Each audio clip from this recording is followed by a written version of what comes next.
오늘의 주요 뉴스입니다.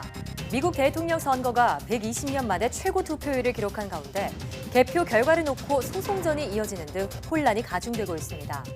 청와대는 어떤 결과가 나오더라도 한미동맹은 굳건히 유지될 것이라는 공식 입장을 내놨습니다. 포스트 코로나 시대에 대비한 과학기술 인재양성 국제회의가 과학기술정보통신부 주최로 열리고 있습니다. 전문가들은 학습 방식은 물론 미래 인재의 모습도 확실히 변화할 것이라며 인공지능 등을 활용한 교육 혁신을 대안으로 제시했습니다. 9월 경상수지가 102억 1천만 달러를 기록하며 5개월 연속 흑자 행진을 이어갔습니다. 반도체와 화공품, 승용차 등의 수출이 흑자 폭을 키웠는데 경상수지 흑자가 100억 달러를 넘긴 것은 2018년 9월 이후 24개월 만입니다. 유럽의 코로나19 확산이 속도를 내는 가운데 영국 하원이 4주 동안 잉글랜드 지역을 봉쇄하는 방안을 통과시켰습니다. 이탈리아는 전국적인 야간 통행 금지와 함께 모든 고등학교에 대한 원격 수업 등 강도 높은 방역 대책에 들어갔습니다. 3차원 구조물을 만들 수 있는 3D 프린팅 기술은 4차 산업혁명 시대의 핵심 기술 가운데 하나로 꼽힙니다. 거대 구조물은 물론 전자부품 등 미세한 분야로도 활용폭을 넓혀가고 있는데요. 오늘 과학의 달인에서는 3D 인쇄전자 기술을 연구하고 있는 한국전기연구원 설승권 책임연구원을 만나봅니다.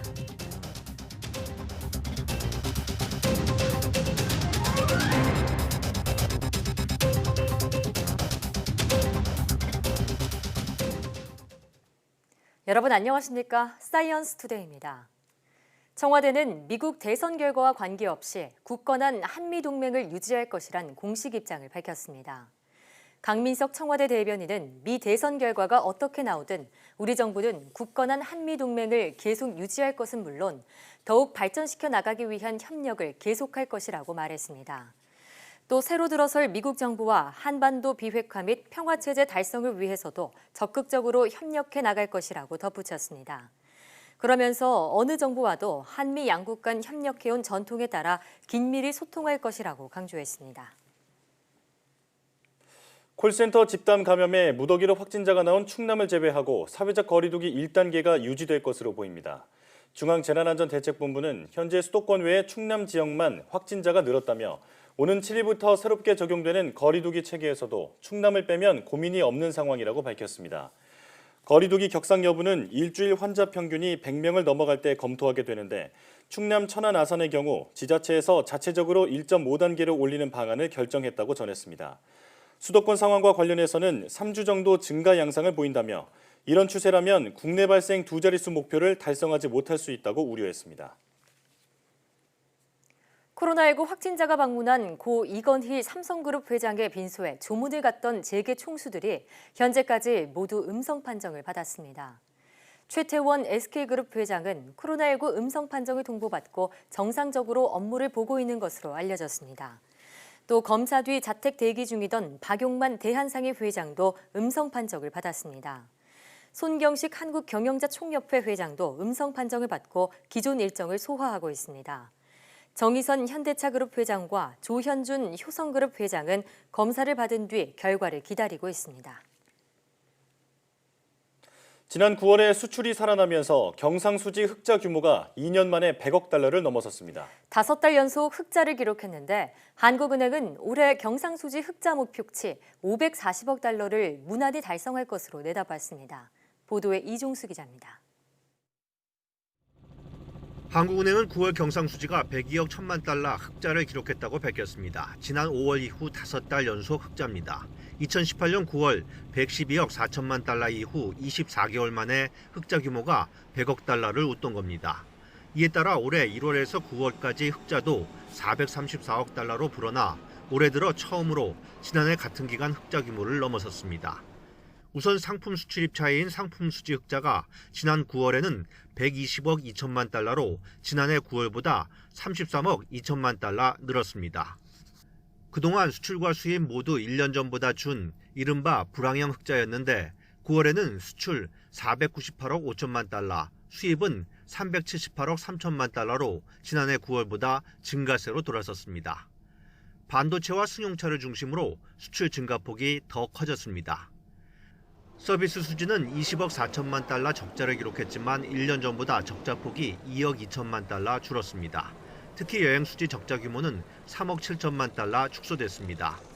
한국은행은 올해 경상수지 흑자 목표치는 무난히 달성할 것으로 예상했습니다.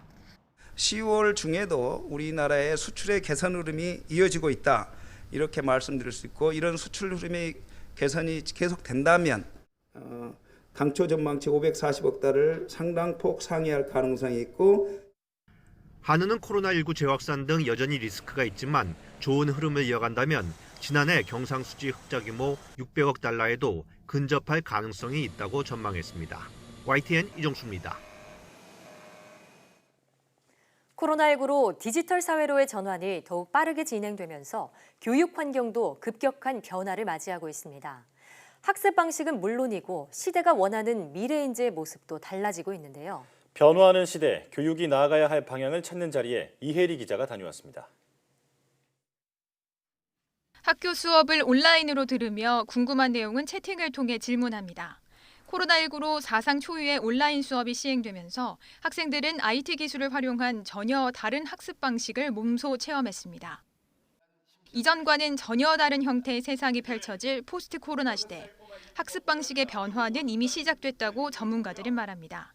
인류는 자기가 어떤 강제적인 에듀케이션, 교육을 받아서 어떤 특정한 지식을 쌓는 것보다 자기가 스스로 파기만 하면 엄청난 새로운 것들을 학습할 수 있는 새로운 슬기로운 시대.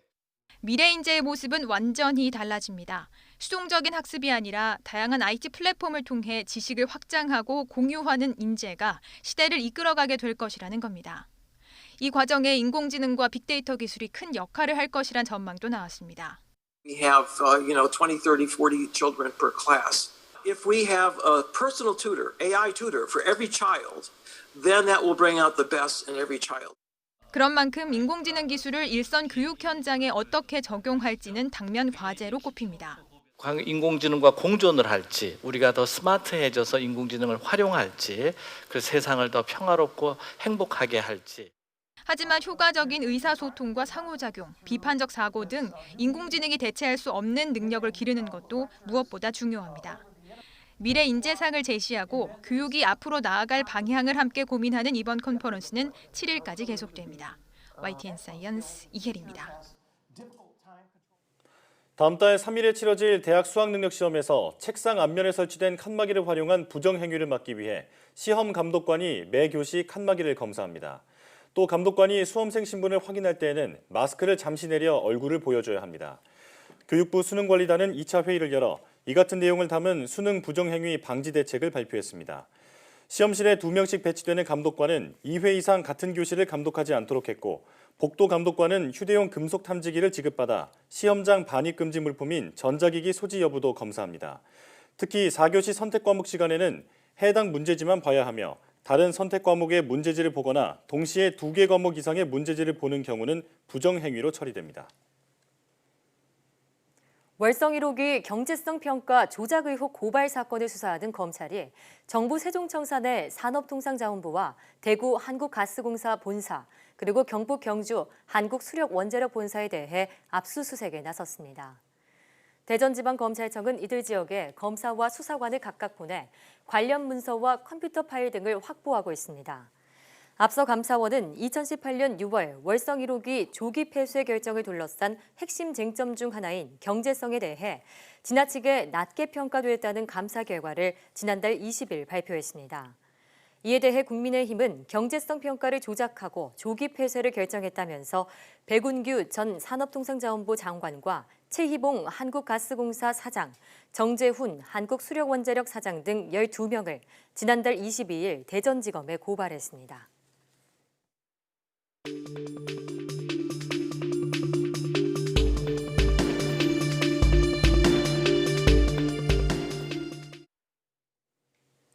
코로나19 신규 환자가 세 자릿수를 유지하고 있습니다. 게다가 헬로윈데이 영향 등 곳곳에 확산 위험이 여전히 남아있는 상황인데요. 코로나19 브리핑 고려대학교 약학대학 김정기 교수와 함께 자세히 알아보겠습니다. 전화로 연결되어 있습니다.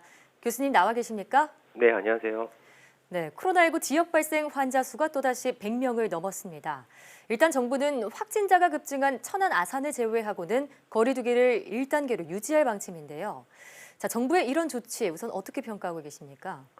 일단 현재 시점에서는 뭐 새로 그러니까 개정된 어떤 사회적 거리두기 단계가 아직은 적용이 안 되고 있는데 이러한 부분을 좀 고려를 해서 이제 방역 조치를 취하는 것 같고요. 네. 일단은 말씀하신 것처럼 이제 지속적으로 계속 국내에서 자체 발생이 상당히 계속 지속이 되고 있거든요. 네.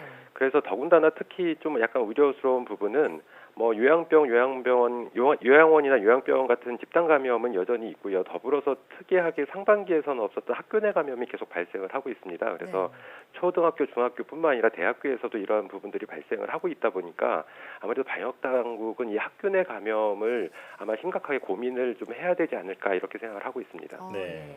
상반기엔 없었던 그 학교 내 감염을 조금 더 주의해야 한다 이렇게 말씀해 주셨습니다. 다음으로 백신 개발 상황 점검해 보겠습니다. 지금 진행 상황을 봤을 때 세계적으로 어떤 백신이 가장 먼저 개발될 것 같나요? 이 부분은 아직은 속단하기 좀 어려운 부분이긴 한데요. 근데 최근 정보에 따르면은 모더나나 화이자 등에서 개발하고 있는 RNA 백신이 효능이 예상보다 좋다라고 알려지고 있습니다. 그러니까 특히나 화이자 같은 경우에는 안전성 검증 자료가 확보되는 시점이 이제 이번 달 말쯤으로 알려져 있는데요. 네. 이때쯤이면 긴급 사용 승인 신청을 할 거다라는 전망이 나오고 있거든요. 그래서 아무래도 이런 RNA 백신 형태의 그 제약사들이 개발하고 있는 코로나19 백신이 가장 빠르지 않을까 생각을 하고 있는데 뿐만 아니라 뭐 바이러스 벡터를 이용한 아스트라제네카 백신들도 그리 늦지 않은 시점에서 상용화를 추진하지 않을까 이렇게 조심스럽게 예측을 하고 있습니다. 네. 자, 이런 가운데 미국과 유럽 등 코로나19 확산 기세가 여전히 거센 상황입니다. 추운 날씨로 인한 계절적인 영향도 있겠지만요. 또 다른 위험 요인들로는 어떤 것들이 있을까요? 일단 뭐 또 다른 위험 요인으로 봐서는 방역 그 조치의 완화에 따른 어떤 급속한 확산이 상당히 진행됐다라는 점입니다. 그래서 기본적으로 전 세계적으로 많은 사람들이 감염이 되고 있고 특히나 최근에는 유럽이나 미국 등지에서 감염이 굉장히 많이 나오고 있기 때문에 이러한 부분들이 상당히 우려스러운데 특히나 이러한 부분에는 말씀하신 것처럼 어떤 계절적인 요인도 상당 부분 있다라고 보고는 있습니다. 그래서 상대적으로 지금 현재 코로나19 같은 경우에는 감염력이 상당히 높고요. 그리고 전 세계적으로 많은 사람들이 감염돼 있다 보니까 여름철에 활성이 낮아지는 거에는 영향을 덜 받지만 지금처럼 활성이 높아지는 겨울철에는 오히려 영향을 더 크게 받는다 이렇게 보고 있거든요. 그래서 이런 복합적인 것들이 같이 작용을 하고 있지 않나 이렇게 생각을 하고 있습니다. 네. 자, 우리나라도 날씨가 급격히 추워지면서 실내 생활이 길어지고 있습니다. 코로나19와 독감이 유행하지 않을까 걱정인데요. 방역을 위해 조금 더 신경 써야 할 점이 있다면 일러주시죠. 일단 기본적으로 이제 코로나19도 그렇고 독감, 그러니까 인플루엔자 바이러스도 그렇고 호흡기 바이러스다 보니까 춥고 건조한 환경을 굉장히 선호하는 특성이 있거든요. 그렇다 보니까 뭐 실내 온도 관리나 습도 관리에 신경을 좀 쓰셔야 될 것 같고 더불어서 지금처럼 이제 겨울철 초반부에 들어갈 때에는 기온차가 일교차가 굉장히 크거든요. 그래서 이럴 때는 면역력 시스템 밸런스가 깨지게 되는 경향이 있습니다. 그래서 면역력 관리에 신경을 쓰셔야 되는데 기본적으로는 체온 관리가 가장 중요하다라고 보고 있고요. 여기에 더불어서 몸을 피곤하지 않게 하거나 뭐 음주나 흡연은 피하는 게 가장 좋다 이렇게는 보고 있습니다. 근데 기본적으로 마스크 착용이 가장 중요하고요. 만약에 본인이 어떤 호흡기 증상, 그게 감기든 독감이든 코로나19든 상관없이 호흡기 증상이 있다라고 그러면 타인과의 접촉을 피하는 게 가장 좋고요. 이러한 배려가 있을 때 실제로는 타인으로부터 내가 감염되는 것까지 막을 수도 있다 이렇게 생각을 하고 있습니다. 네. 자, 겨울철 온습도 관리와 또 마스크 거리 두기의 중요성 다시 한번 강조해 주셨고요. 수능 시험이 이제 한 달도 남지 않았습니다. 정부가 가림막 설치 등 여러 가지 대책을 내놨는데 수험생 개개인이 지켜야 할 방역 수칙에 대해서도 조언 말씀 부탁드립니다. 일단 다소 이제 시험 과정 중에 이게 번거로울 수도 있지만 마스크 착용에는 좀 신경을 써야 된다 이렇게 보고 있고요. 이거는 나를 보호하는 차원뿐만 아니라 나로부터 타인이 감염을 시키는 것까지 막을 수가 있거든요. 그래서 이러한 부분들은 좀 신경을 써야 될 것 같고 일단은 입시를 할 때 만약에 오전에 발열이나 호흡기 증상을 안 보였다라고 하더라도 시험 진행 과정에 만약에 이러한 증상이 보인다라고 하면 반드시 그 감독관한테 얘기를 해서 적절한 조치를 받아야 된다 이렇게 생각을 하고 있습니다. 예. 그래서 이런 차원에서는 뭐 제가 생각해 예비고사실을 마련해서 만약에 중간에 호흡기 증상을 보이는 학생이 있으면 따로 별도로 옮겨서 시험을 지속적으로 치를 수 있게 하는 조치들도 필요하지 않을까 이렇게 생각을 하고 있습니다. 네. 문제가 발생하더라도 시험을 볼 수 있게 예비고사실을 설치하는 방안에 대해서 건의를 해주셨습니다. 자, 그리고 이번 수능은 마스크를 쓰고 시험을 봐야 합니다. 그런데 워낙 중요한 시험이다 보니까 일부에서는 마스크가 산소 공급을 방해하지 않을까 우려하고 있는데요. 실제로 연관성이 어느 정도 있습니까? 과거에도 이러한 논란이 있었기 때문에 이에 대한 연구 결과가 과거에 있었는데요. 실제로 마스크 착용하고 체내 산소 공급과 연관성이 크게 없다라는 결과가 있습니다. 근데 이 부분은 물론 사람들마다 약간 개체차, 그러니까 사람들마다 차이가 좀 있을 수 있기 때문에 만일 마스크 착용으로 체내 산소 공급, 특히나 긴장을 많이 하게 되면 영향을 받을 경우도 있거든요. 그래서 이러한 부분들을 대비하기 위해서 반드시 고사장마다 보건 인력들이 배치가 돼야 될 것 같고요. 예. 만약에 이러한 문제가 발생하는 학생이 생기게 된다면 이 해당 그 관리자의 어떤 체크나 보건 인력의 체크를 통해서 적절하게 다른 예비고사장에서 비교적 간단한 마스크 형태를 착용하고 시험을 치를 수 있는 그런 어떤 배려가 필요하지 않을까 이렇게 생각을 하고 있습니다. 네. 자, 시험에 지장을 주지 않으면서 방역에도 구멍이 생기지 않도록 정부도 수험생도 만반의 준비를 해야겠습니다. 지금까지 고려대학교 약학대학 김정기 교수와 함께했습니다. 교수님, 오늘 이야기 잘 들었습니다. 네, 감사합니다.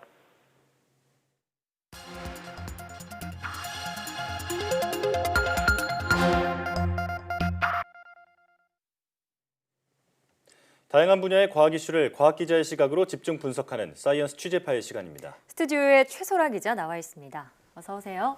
안녕하세요. 네, 오늘은 어떤 소식 준비하셨나요? 네, 미국 대선이 혼전을 거듭하고 있습니다. 박빙의 승부가 펼쳐지는 가운데 지금까지는 바이든 후보가 경합주에서 역전을 하면서 우세한 상황을 유지하고 있는데요. 예. 이번 미대선 결과는 과학계에 상당한 변화를 불러올 것으로 보이면서 그 결과가 주목됩니다. 대선 결과에 따라서 어떤 점이 달라질지 미리 들여다보겠습니다. 네. 사실 그동안 트럼프가 그 과학계를 좀 홀대하다 보니까 그동안 과학계는 대부분 바이든을 지지하는 것으로 알려져 왔죠. 네, 그렇습니다. 트럼프 대통령은 국립보건원 등 주요 과학기관의 예산을 삭감하기도 했고요. 역대 미국 대통령이 해오던 이 노벨과학상 수상자의 백악관 초청도 없애는 등 이런 과학계에 등을 돌려왔습니다. 예. 국제학술지 네이처는요, 트럼프 대통령으로 인해서 미국 과학계가 수십 년 퇴보했다 이런 사설을 쓰기도 했고요. 바이든 후보를 지지하는 이유를 나열을 하는 이 사설을 내면서 바이든을 공개 지지하기도 했습니다. 예. 네, 그런 트럼프 대통령과의 껄끄러운 관계 때문에 과학계가 더더욱 이번 대선에 거는 기대가 클 것 같은데요. 만약 바이든이 당선될 경우 달라지는 미국의 과학 정책들은 어떤 것들이 있을까요? 네, 먼저 코로나19 관련 이슈가 화두일 텐데요. 바이든 후보는 당선 후에 코로나19 관련 구체적인 대응책을 밝혔습니다. 코로나19 진단과 추적, 그리고 마스크 등 보호 장비 공급, 백신 공급 등에 관한 구체적인 내용인데요. 네. 이는 트럼프가 코로나19 초기에 마스크를 안 쓰고 다니면서 전문가 의견을 무시하는 듯한 발언을 계속해서 초기 대응에 실패했다는 비판을 받은 모습과는 굉장히 상반된 모습입니다. 또 트럼프는 코로나19의 위험성을 축소하는 듯한 발언을 하기도 했고요. 특정 치료제 효과를 강조했다가 결국 이 해당 치료제가 효과가 떨어진다고 추후 밝혀지기도 했고요. 또 백신이 연내 나올 것이라고 단언을 하는 등 이런 비과학적인 모습을 보였었는데요. 반면 바이든 후보는 이 안전한 백신이 나올 때까지는 시간이 걸릴 것이라고 말했고요. 백신이 나온다면 무료로 배포돼야 한다 이런 입장도 밝혔습니다. 직접 들어보시겠습니다. But it will still be many months before any vaccine is widely available. And we need a president who will take responsibility for making sure it gets to every single person in this country. Once we have a safe and effective vaccine, it has to be free to everyone, whether or not you're insured. 자, 확실히 트럼프 대통령과는 다른 그 입장을 밝히고 있는 바이든 후보인데, 자, 이 미 대선 결과에 따라서 WHO와의 미국의 관계에도 또 다른 변수가 될 수 있겠죠? 네, 그렇습니다. 현재 미국은 WHO 탈퇴를 공식화했고 또 오래 남은 지원금도 내지 않겠다고 말한 바 있는데요. 트럼프는 WHO가 코로나19 사태에서 늑장 대응을 했고 또 중국 편향적이다 이런 이유에서 WHO를 등졌습니다. 직접 들어보시겠습니다. And again, the United States pays them $450 million a year. China pays them $38 million a year. And they're a puppet of China. They're China-centric, to put it nicer, but they're a puppet of China. 네, 이번 대선에서 바이든이 당선된다면 이 같은 상황은 반전될 것으로 보이는데요. 네. 바이든은 당선 시 이 WHO에 재가입하고 관계를 회복하겠다 이렇게 밝혔습니다. 네. 미국이 세계 최대 규모로 이 WHO 예산을 부담하고 있는 만큼 미국의 이번 선택이 전 세계 감염병 이 방역 문제나 백신의 개발 분배 문제에도 영향을 줄 것으로 보입니다. 네. 과학계에서는 트럼프 재선할 때 이 미국과 WHO의 관계 회복이 요원해지면서 전 세계 감염병 대응 능력이 약해질 수 있다고 우려를 합니다. 네. 또 빼놓을 수 없는 게 바로 기후변화 문제입니다. 트럼프 대통령은 기후변화 문제가 마치 과학자의 거짓말이다 이런 입장을 보인 적도 있었는데 바이든 후보는 여기에 또 반대되는 그런 상황이죠? 네, 그렇습니다. 트럼프와 바이든이 정반대 노선을 취하는 분야 중 하나가 바로 에너지 정책입니다. 네. 현재 미국은 경제 성장에 더 집중을 하면서 이 친환경 정책을 폐기하는 노선을 하고 있는데요. 바이든이 당선될 시 이런 기조에 큰 변화가 생길 것으로 보입니다. 예. 트럼프는 지난해 파리 기후협약을 탈퇴한다고 이 유엔에 공식 통보했고 미국은 실제 탈퇴 시기는 이 대선 직후로 결정이 됐습니다. 파리 기후협약은 온실가스 이 감축을 골자로 하는 거의 200여 국 가까이가 참가를 하는 협약이죠. 근데 바이든은 트럼프를 비판하면서 대선에서 승리를 하면은 이 파리 기후변화 협약에 재가입하겠다고 밝혔습니다. 이 밖에도 바이든은 오는 2050년까지 미국의 온실가스 순 배출량을 0으로 만들겠다는 목표까지 내세웠습니다. 예. 이를 위해서 친환경 에너지에 2조 달러를 투자하겠다고 밝히는 등 네. 이런 대규모 친환경 정책을 예고했는데요. 두 후보의 입장 차례로 들어보시겠습니다. The Paris Accord, I took us out because we were going to have to spend trillions of dollars and we were treated very unfairly. When they put us in there, they did us a great disservice. They were going to take away our businesses. I will not sacrifice tens of millions of jobs, thousands and thousands of companies. Climate change and climate warming, global warming, is an existential threat to humanity. We have a moral obligation to deal with it. And we're told by all the leading scientists in the world we don't have much time. We're going to pass the point of no return within the next 8 to 10 years. 네, 미국은 중국과 함께 세계에서 온실가스를 가장 많이 배출하는 나라거든요. 네. 그래서 미국 대선 결과에 전 세계 환경 문제가 달려 있다 이렇게 봐도 과언이 아닙니다. 네, 미국 대선에 전 세계가 이토록 큰 관심을 가지는 이유가 다 있었군요. 네. 자, 그리고 또 하나 과학계가 이 미국 대선에 주목하는 이유가 트럼프의 반이민 정책이 연구자들에게 큰 부담이 되기 때문이잖아요. 네, 그렇습니다. 미국에 유학 중이거나 유학을 계획하는 이 과학자들이 굉장히 주목하는 부분입니다. 과학자들은 박사나 박사후 과정을 거치면서 외국에서 길게는 10년 이상 연구를 해야 하거든요. 네. 현재 트럼프 행정부의 기조대로 비자 심사가 강화돼서 비자 갱신이 까다로워지면은 이 학업이 중단될 위험도 있습니다. 네. 외국인 과학자가 미국에서 일자리를 갖는 것도 굉장히 어려워지고요. 하지만 바이든 당선 시 미국에서 공부하는 해외 연구자의 비자를 제한하는 이 개정안을 그대로 시행하기는 어려울 것으로 보입니다. 이에 대한 전문가의 의견 들어보시겠습니다. 그 국경을 초월하는 협력으로 이루어져 왔습니다. 그런 것들이 좀 막히면 아무래도 굉장히 이 과학기술 발전 측면에서는 좀 안 좋은 요소가 될 텐데 그런 것들이 없어지면 훨씬 더 나은 여건이 조성된다고 말씀드릴 수 있겠습니다. 네, 미국의 과학 인재 육성에도 변화가 예상이 되는데 바이든이 당선될 경우 우주 연구도 좀 변화가 있을 수 있다고요? 네, 그렇습니다. 트럼프가 추진해왔던 달 탐사 이 프로젝트가 변결된 가능성이 있습니다. 미국은 2024년에 달에다가 우주인을 보낸다는 일명 아르테미스 프로젝트를 준비하고 있는데요. 네. 하지만 바이든이 집권을 하면은 이 프로젝트가 엎어질 수 있다는 관측이 나옵니다. 과거 2010년에 당시 미 대통령 오바마가 공화당 부시 대통령이 추진했던 달 착륙 프로젝트를 소행성 탐사로 변경을 한 바 있었는데요. 예. 트럼프가 당선되면서 이 계획을 다시 달 탐사로 수정한 거거든요. 네. 바이든이 당선되면은 다시 이 계획이 변경되거나 적어도 미뤄질 수 있다는 관측이 나옵니다. 네. 자, 바이든과 트럼프는 주요 과학 정책에서 대척점을 이루고 있다는 걸 오늘 설명을 들으면서 더 잘 알 수 있게 됐는데 이번 대선 결과가 미국은 물론 전 세계 과학계에 큰 영향을 미치는 만큼 그 앞으로의 결과가 주목됩니다. 자, 최소라 기자와 함께했습니다. 오늘 말씀 잘 들었습니다. 고맙습니다.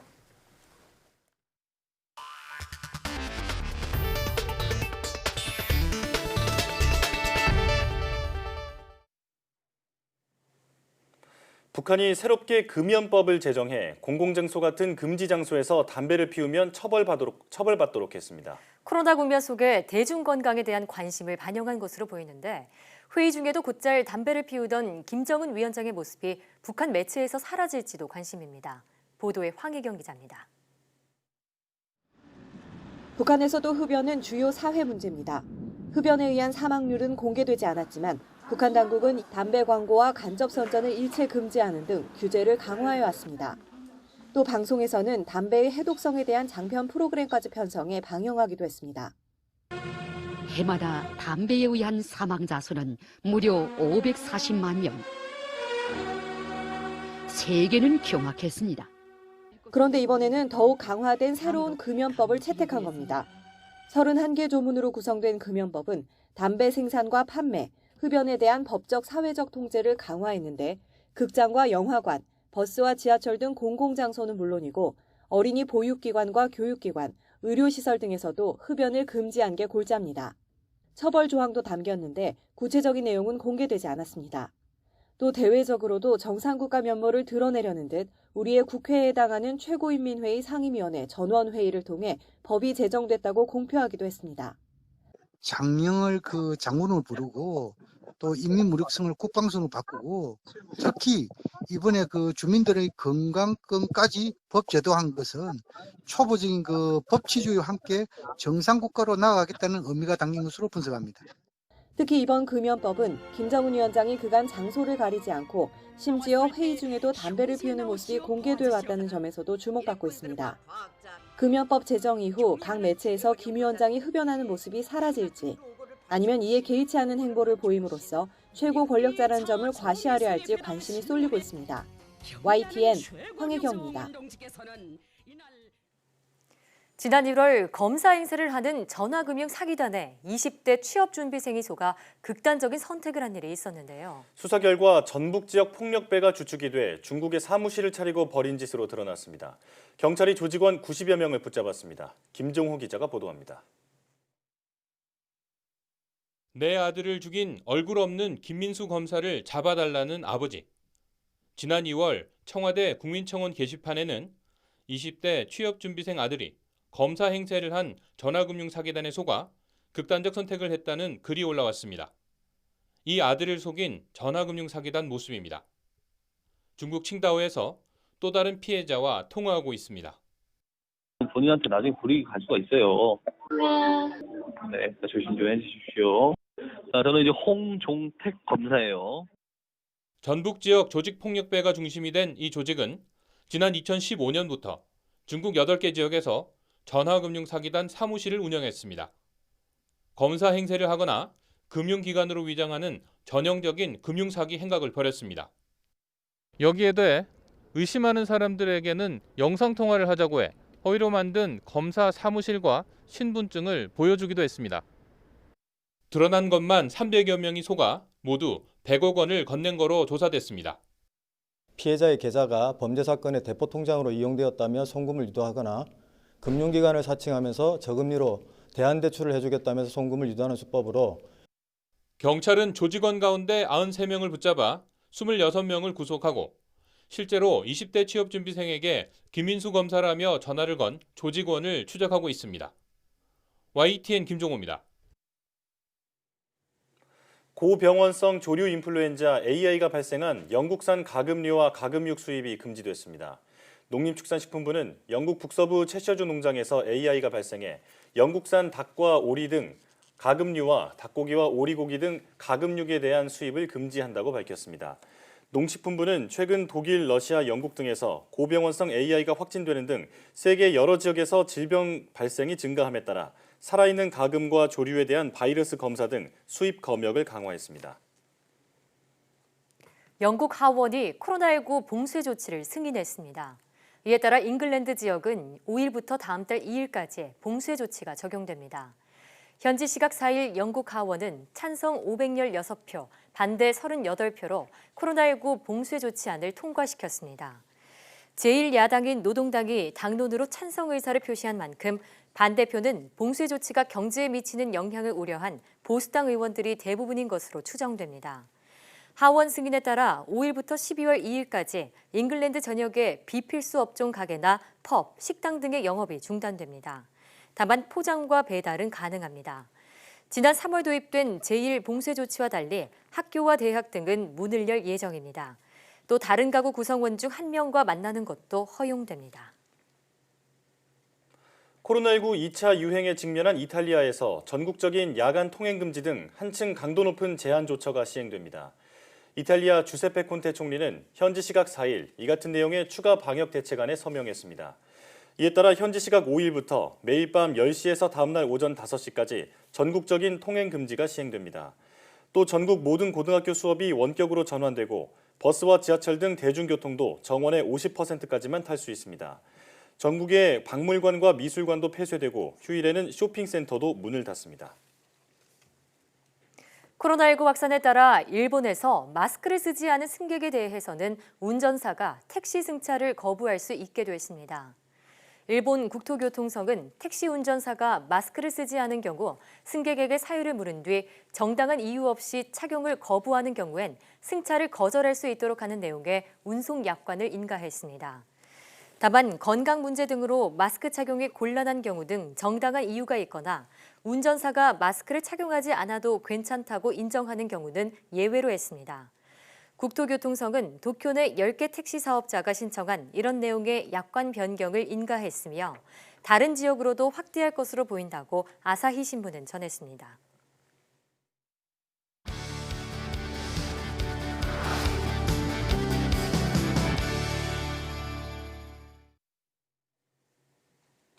열로 소재를 녹여 3차원 구조물을 만드는 3D 프린팅 기술은 제조 기술의 혁신이라고 불리고 있는데요.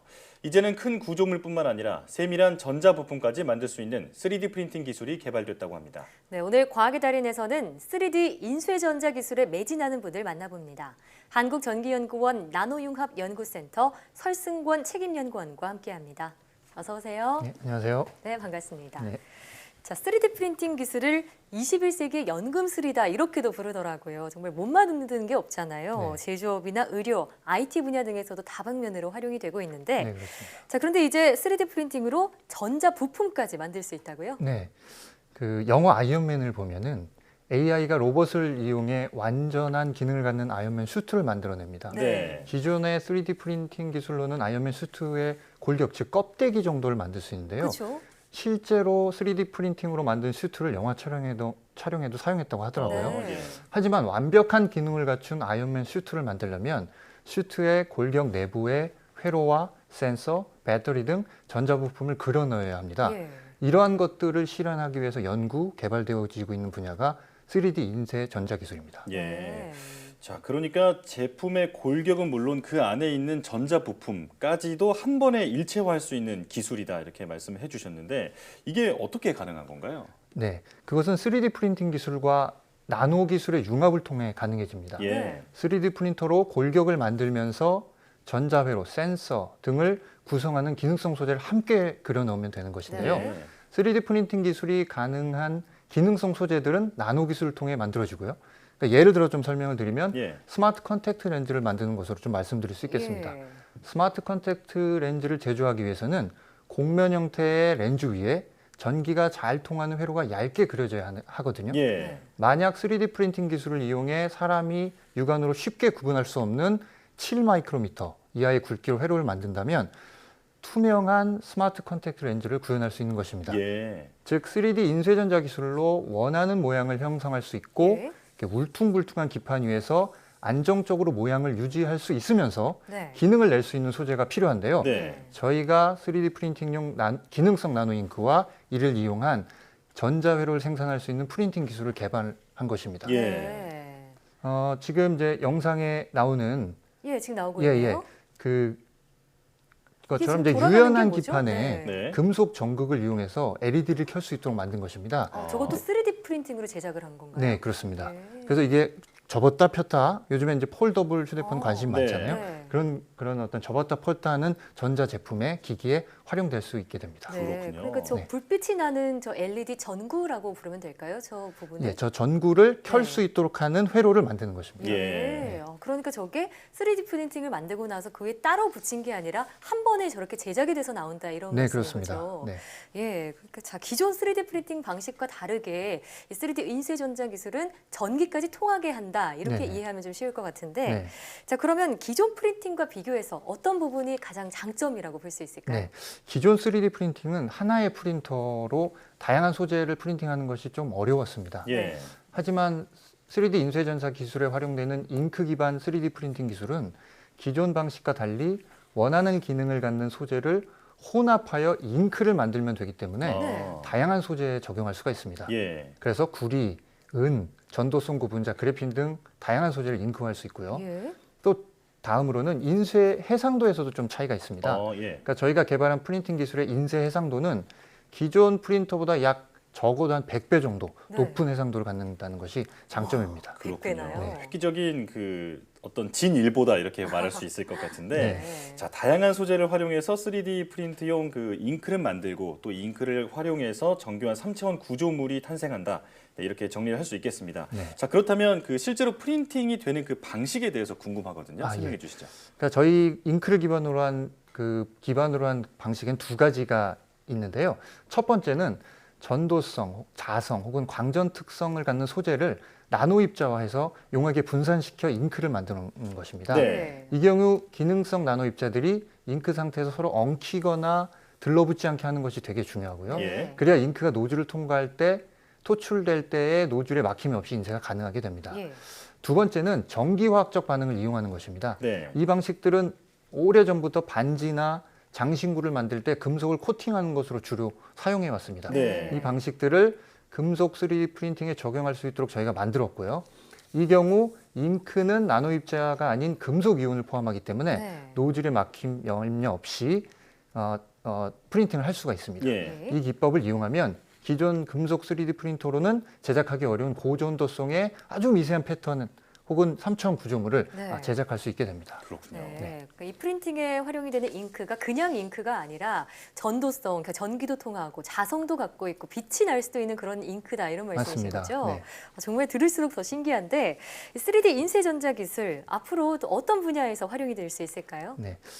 기존 기술로는 만들 수 없는 디자인을 구현할 수 있다는데 장점이 있을 것 같습니다. 예. 그래서 기존 전자제품들은 어떤 평판 형태의 PCB에 회로나 센서 등을 만들고 그것들을 결합하는 형식으로 만들어집니다. 네. 하지만 미래 사회의 전자제품은 곡면 혹은 다양한 형상의 3차원 형태일 것이거든요. 네. 그래서 잉크를 기본으로 한 3D 프린팅 기술을 이용하면 평면이 아닌 곡면, 더 나아가서는 다양한 형상의 기판에 예. 전자 회로나 센서 등을 바로 인쇄할 수가 있습니다. 이렇게 되면 기존 제조공법으로는 제조할 수 없었던 어떤 새로운 디자인의 전자 부품, 장치 등을 만들 수 있게 됩니다. 예. 그렇겠네요. 네. 설명을 들으니까 21세기 연금술이라고 괜히 불리는 게 아니다. 네, 이런 생각이 네. 드는데요. 네. 자, 그런데 이 3D 프린터로 만드신 구조물을 직접 가지고 나오셨다고요? 아, 예. 네. 제가 이게 잘 보이실런지 모르겠습니다. 제가 이게 3D 프린팅, 그러니까 잉크 기반 3D 프린터로 만든 네. 자석입니다. 자석이가 예, 예. 자석이라고요? 한번 만져볼 수 있을까요? 네네. 네. 부드러워 보이는데요. 네. 이거 상당히 부드럽고요. 고무 같거든요. 말랑말랑합니다. 네, 한번 만져보세요. 네. 그러네요. 진짜 고무 네네. 재질 같아요. 그렇죠. 네네. 네. 이 자석을 잉크로 만들었다고 말씀드렸었는데요. 예. 네. 신축성 고분자랑 네오디뮴이라는 자석 분말을 이용해서 잉크를 제조했습니다. 네. 그리고 이제 유연한 걸 아까 보셨고요. 이렇게 잉크를 이용하면 원하는 어떤 다양한 소재들을 잉크화할 수 있고요. 이런 특성들을 갖는 것을 혼합함으로써 다양한 3차원 구조물을 디자인할 수 있고 제작할 수 있게 되는 것입니다. 예. 이렇게 제작한 자석들은 저희가 현재 자석 센서나 어떤 소프트 액티브 전극, 소프트 로봇, 형상 조절 구조체 등에 활용할 수 있다고 보고 있고 예. 연구를 진행하고 있습니다. 아, 네. 예. 또 최근에는 방금 보여주신 것과 같이 잉크 기반의 3D 프린팅을 활용해서 초고화질의 디스플레이를 개발하셨다고 들었는데요. 어떤 얘기인지 소개 좀 해주시죠. 네, 이 기술은 저희 팀의 후배 박사가 좀 주도해서 개발한 예. 기술입니다. 네. 퀀텀 닷이라는 게 있습니다. 예. 퀀텀 닷은 빛이나 전기 자극을 받으면 다양한 빛깔을 내는 나노 크기의 반도체 입자인데요. 네.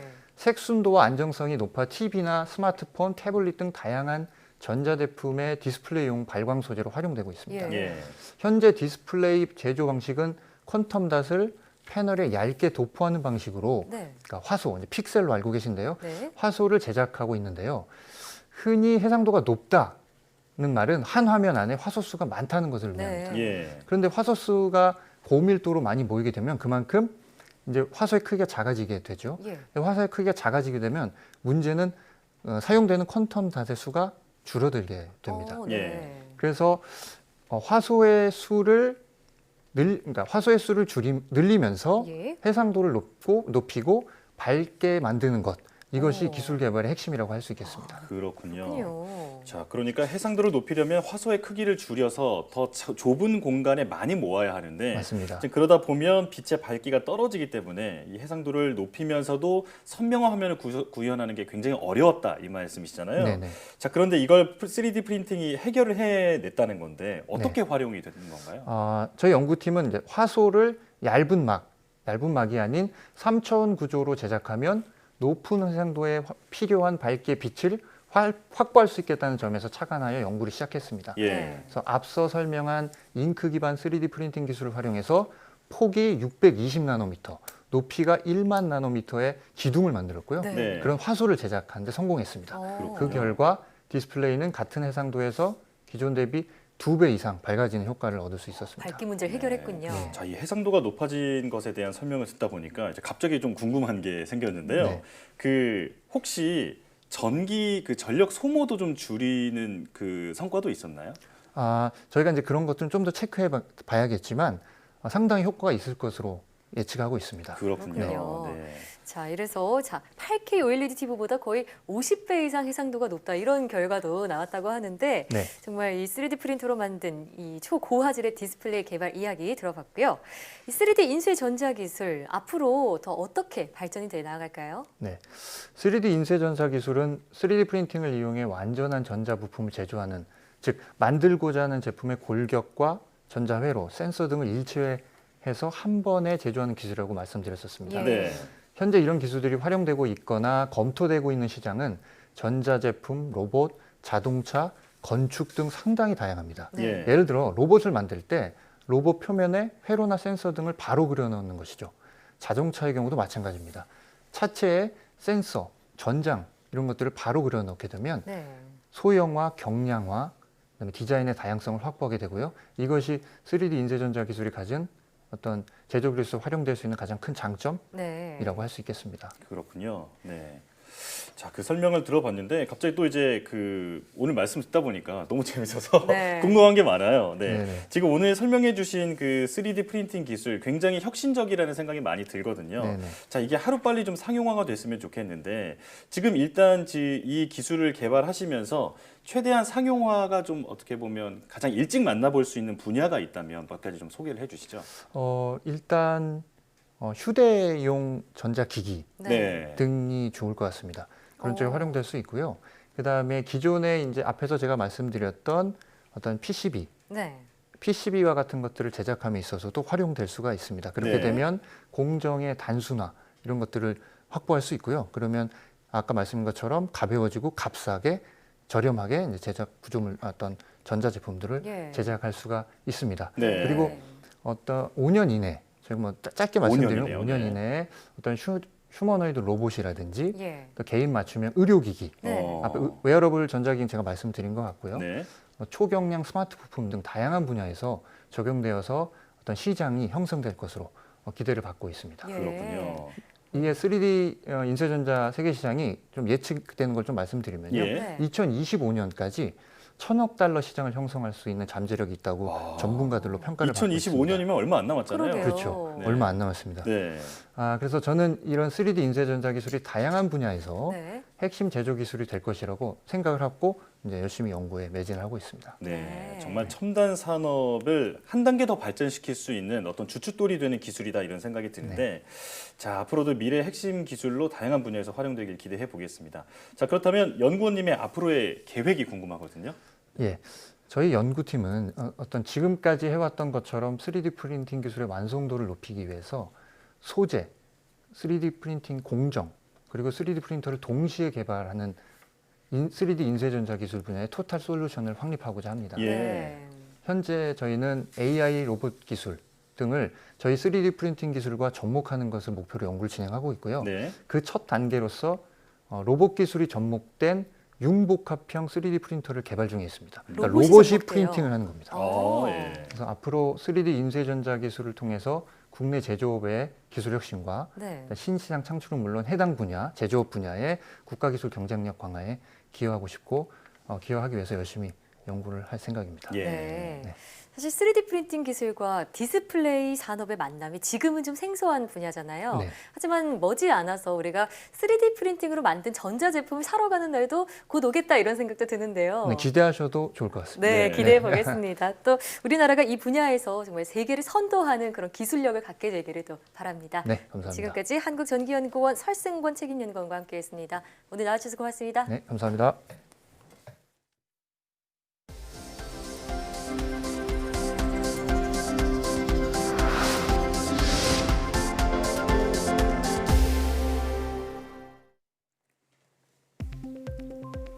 중국발 오염물질이 이틀 만에 서울로 유입되면서 고농도 미세먼지를 유발한다는 사실을 한국과 중국 공동연구진이 밝혀냈습니다.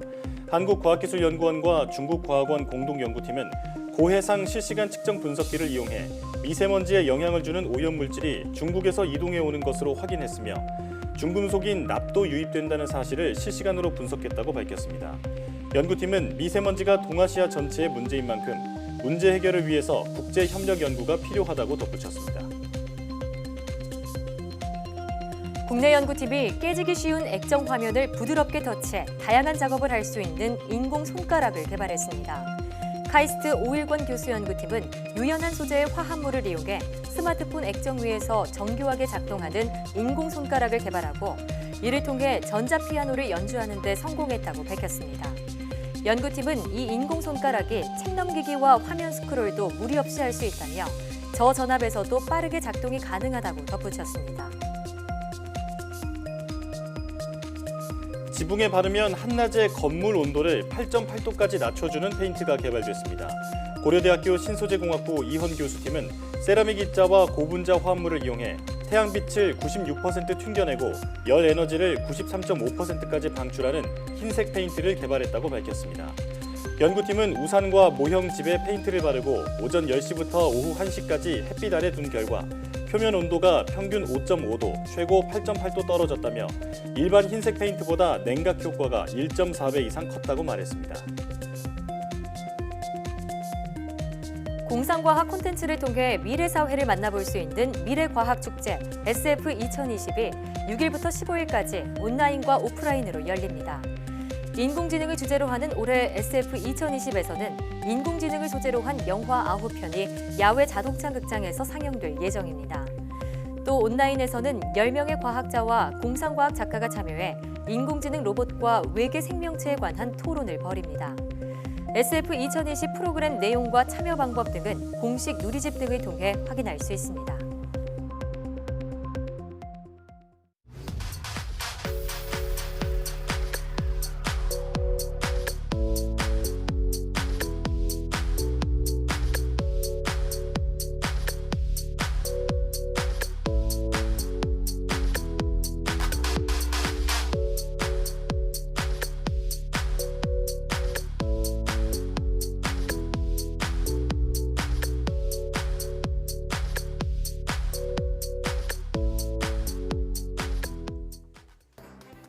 이제 거리에서도 코트나 패딩 차림의 사람들을 쉽게 볼 수 있죠.